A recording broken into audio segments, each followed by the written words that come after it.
So he did it. The funny man finally bought the Bird app. So this whole saga started earlier this year. Elon Musk said he was going to buy Twitter for $44 billion. The people in charge of Twitter were like, nah.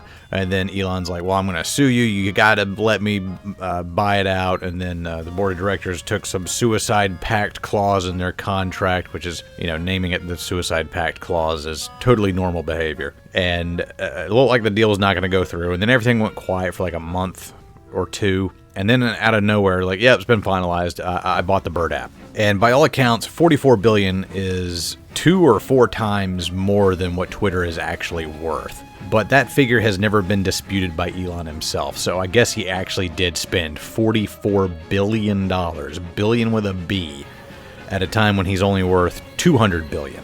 I say only worth $200 billion. He's got a lot of money. He used to be worth like $340 billion, around the time of, the pandemic, when all these cryptocurrencies were doing really well and Tesla stock was going up and up. I think it was like the most highly valued automotive stock that there was, despite the fact that they make up such a small percentage of the market. So they were going to hit a downturn at some point. But Elon Musk says, I'm doing this purely for free speech reasons. I care that much about free speech. I don't care about the economics at all. But as soon as he gets in there, he fires half of the Twitter staff, which is something like 3,700 people in total that he fired. Some were just let go wholesale within a week of the final deal being announced. How you fire that many people and make sure that you're just getting rid of the redundant people, I don't know. It sounds to me like he just went in there with a shotgun and started firing in random directions. And now there's some discussion of like, okay, is Twitter going to be here in a month or two? Because running a website is very complicated. It can run by itself without any upkeep for a while before the website starts breaking down. This is like a video game too. Eventually people will find exploits, there will be new bugs that are found, and you got to keep a lid on it somehow. That's what all that staff was for. They were there to brainstorm new ideas, patch up things, plug in the gaps, and all this type of stuff. You might say, having something like 7,000 employees for a website was a little bit overbloated. Sure, fire 1,000 of them after like a month of trying to figure out who's who, what's what. And I'm sure there's some redundant people in there, but half of them. And allegedly, Elon Musk has been begging people to come back. Because, as it turns out, having somebody who actually knows what they're doing when they're in charge of a massive social media site, there's not a whole lot of people that can do what they do. The talent pool is not that deep, so pretty much all the people that can do that are already working for Twitter or Facebook or Instagram, and you just sacked half of them without any warning. Also, he put out a memo saying, oh, get ready for some long hours. I'm a hard worker. We're all going to work hard, and I run a tight ship. And we're going to, he did the usual authoritarian boss type move. Like, I work hard. I work 80, 90 hours a week, and you should too. It's like, well, dude, this is a job. I'm not making like my whole life around this. And by the way, when the boss says he works like 90 hours a week, he's not like doing work. He's like in meetings trying to get shit hammered out. He's not there doing the grunt work, okay? The grunt work is much more taxing and you need more time off. But probably one of his first big fails was the blue check mark. He marketed this as getting rid of the lords and peasants system and giving the power back to the people and promoting free speech. And he basically said, pay me $20 a month and you get fewer ads and your content will get boosted. Stephen King, yes, the Stephen King said that's fucking ridiculous. And then Elon's like, well, $8 a month? We need a revenue stream. We got a real revenue problem right now. I was like, well, why the fuck did you buy it? I thought you weren't concerned about the economics of it. And now all of a sudden he's concerned about the economics of it. It's very clear that he jumped into this not really knowing what he was getting into. And that's par for the course with a lot of his ventures. I mean, look at the Hyperloop. It was supposed to be this underground, vacuum-sealed tunnel with like a train moving underground at supersonic speeds. And it's been now downgraded to a one-lane tunnel that Teslas use. 10 years ago, he said he had a man on Mars by now. That hasn't happened. In 2017, he said by the end of the year, you'll be able to plug in an address in LA and have your car drive you to New York without you ever interacting with it. We are no closer to that now than when he announced that 5 years ago. Even just this year, the Summon feature on Teslas, where it could be in a parking lot and you could be out in front of the store and you could summon it and it would get out of the parking lot and come to you. That's not working. People are saying, oh, it didn't see a street light, it ran into a street light. Oh, it went out and it just blocked traffic and just stopped there, catty corner in the middle of the traffic lane. And this is what Elon does. He over promises and under delivers. You know, he talks a really good game, but he can't really deliver on it. And everybody just bends over backwards trying to defend this guy. And, you know, there's probably going to be people down in the comments of this video saying, like, you don't understand what he did with SpaceX. Like, what the fuck is SpaceX doing? You know, and one person said, like, oh, well, let's see you try to land 2 rockets back down to Earth the way that he did. I was like, he didn't do that. He hired a guy who then hired another guy who did that. You could say he's a good people manager, sure. You could say he can go out and find good people, sure. But he's not doing the actual grunt work. And running an electric car company is a hell of a lot different than running a social media site. That's like trying to get the CEO of Coca-Cola to go and change your oil. I'm sure he's a smart guy, but I don't know if he knows the first thing about cars. I'm sure Elon Musk is a smart guy, but I don't think he knows the first thing about running a social media site. Because once this whole blue checkmark thing was sent out there, you get a blue checkmark, which has always been a symbol of authentication. Like when you saw the blue checkmark, you knew you were talking to Elon Musk immediately. There was no way to get a blue checkmark if you changed your name to Elon Musk. You know, your handle could be Elon Musk, but you didn't have that blue checkmark. There was no way to get it. Well, now, if you just pay $8 a month, you can shitpost as Elon Musk. And so a bunch of people started doing this, and then Elon's like, oh, no, well, you got to have parody in your title somewhere. And then H3 had it in their banner, and apparently that wasn't enough. They got banned, what seems like permanently, I guess. And you had all these people posing as Lockheed Martin, as pharmaceutical companies saying, we're sorry for the war crimes we committed, and insulin is free now, it should always be free. And everybody running around like their hair's on fire because verification is now up for grabs if you just pay $8 a month. And there's a lot of people who say, oh, I'll pay $8 a month to shitpost and pose as somebody that I'm not. That'll be totally worth it to go into the Twitter Hall of Fame.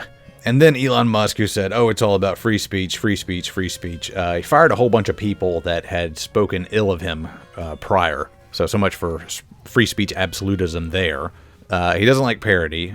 He says negative tweets will be throttled. Negative tweets towards what? Towards you? Towards the company? Towards America? Towards politicians? What kind of negative tweets are we talking about here? And again, people will just bend over backwards trying to deflect for this guy. And because I think there's a subsect of Americans that have given up hope of politicians saving us or religion saving us, and they think we just need some sort of messiah billionaire who's going to fix all of our fucking problems. You know, this is why Trump got as big as he did in 2016. Like, he was the billionaire who promised to fix all of our problems. And then kind of like Elon, he overpromised and underdelivered. But I got news for you. The billionaires are not going to save us. They're not. They're out there looking out for themselves, you know, playing around with billions of dollars just so they can make people stop posting mean things about them on Twitter. And so that they can shape the public narrative, you know, our body politic. That's what they want to do, so that they can eventually make even more money. Elon also said, Twitter needs to be the most reliable source of information on the internet. Well, okay, that goes against free speech again. Part of free speech is being able to shitpost and post misinformation. You gotta let people do that, or else you're just not a free speech guy. You think there ought to be some sort of ministry of truth or whatever. And you just gotta ask yourself, all right, dude, well, what is it? Are you in favor of free speech, or do you want to moderate it in some sort of way? And apparently, if you don't pay for that blue check mark, $8 every month, you know, a Crunchyroll or a Netflix subscription every month, your content may be throttled. I might do an experiment with that, pay for it for a month, see what happens, and see if I get any better reach. But it's a guy just talking out of both sides of his mouth. On the one hand, he wants free speech to reign supreme, and you should be able to shitpost wherever you want to. He wants it to be basically 4chan, but with accounts. And on the other hand, he wants everything to be on the up and up and truthful and moderated and all of that. And now he's got advertisers running away as fast as they can. And he's like, oh, it's all these activist groups like making these advertisers run away. He's like, no, dude, when you let people say the N-word and say racist propaganda like on 4chan, you end up having a very difficult time trying to get advertisers to your site. That's just a law of nature. If you allow any type of speech that you want, inevitably, the worst people you can think of will take advantage of that and say the worst things that you could possibly dream of. And advertisers don't want that smoke. By the way, you can say, oh, it's activists, torpedoing the site. Well, what the fuck was the Adpocalypse in 2017 on YouTube? There were no activist groups there. That was just, a bunch of advertisers panicking because there were apparently Coca-Cola and GMC ads running in front of ISIS recruitment videos and in front of white nationalist propaganda, Yeah, dude, like, I'm not a businessman, but I wouldn't want a Coca-Cola ad running right before an ISIS recruitment video. It's not something I would want my brand associated with. And so, again, Elon Musk, who has never been in this field before, is now all of a sudden getting a crash course in there's a lot to moderate here if you want this to be successful. And for the life of me, I just don't know what his end game was. I don't know if he thought he was going to make this profitable, if it was just a shit post. He sold off a lot of Tesla stock and devalued it even further just to make this deal go through. So, again, I just don't know what his end game is. I don't know if Twitter's going to be here in a year, which is unfortunate because, you know what? I actually enjoyed the site. I was one of the few people who really did enjoy Twitter. A lot of people said, oh, it's a hell site. Everybody's so negative. Everybody is just seething with anger on there. It's the only emotion you're allowed to show. And I'm just like, dude, don't take it seriously. That's the secret of Twitter. Do not take it seriously. It's like 4chan. It is like the last bastion of the Wild West that the internet used to be. You should not treat Twitter like a serious platform. There is no information that is worth a goddamn on Twitter. There is no information that you can consume at 240 characters at a time and have it be good information, solid information that's nuanced and actually has some sort of benefit to society. You can't do that in 240 characters. Ultimately, everybody just takes Twitter way too seriously, and especially Elon Musk. If I had, $500 billion or $1 trillion in my back pocket, and somebody said, hey, you can buy Twitter for $44 billion, a drop in the hat of what you have currently. You'll still be able to buy the entirety of the NFL after this. You'll still be able to buy the entirety of NASCAR, buy your favorite video game studio, and then buy, a penthouse in the best high-rise in New York City and have a harem of beautiful women and all that. And I would still say no. That's a massive waste of time. I don't take it that seriously. That's stupid. I would never spend a dime on that company. But apparently Elon Musk, he's just built different. He saw an opportunity to tell everybody, I told you so, and he just went full on, dick on table, balls out, and bought Twitter for $44 billion.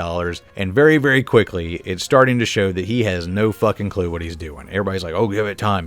Tesla took time and all that. Well, Tesla's one thing. Twitter is a totally different animal. You can be a billionaire and be super smart and be really good at one thing. It doesn't mean you're going to be good at everything.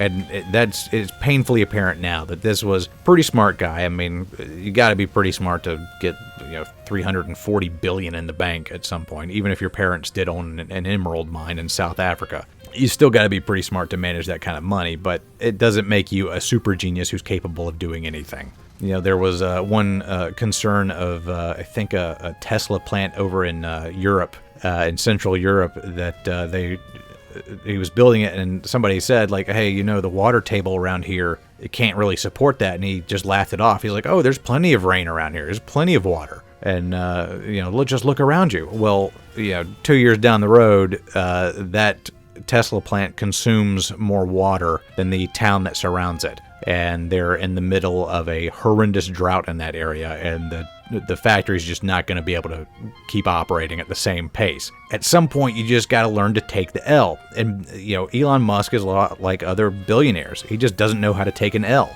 because he's just taken W's his whole life.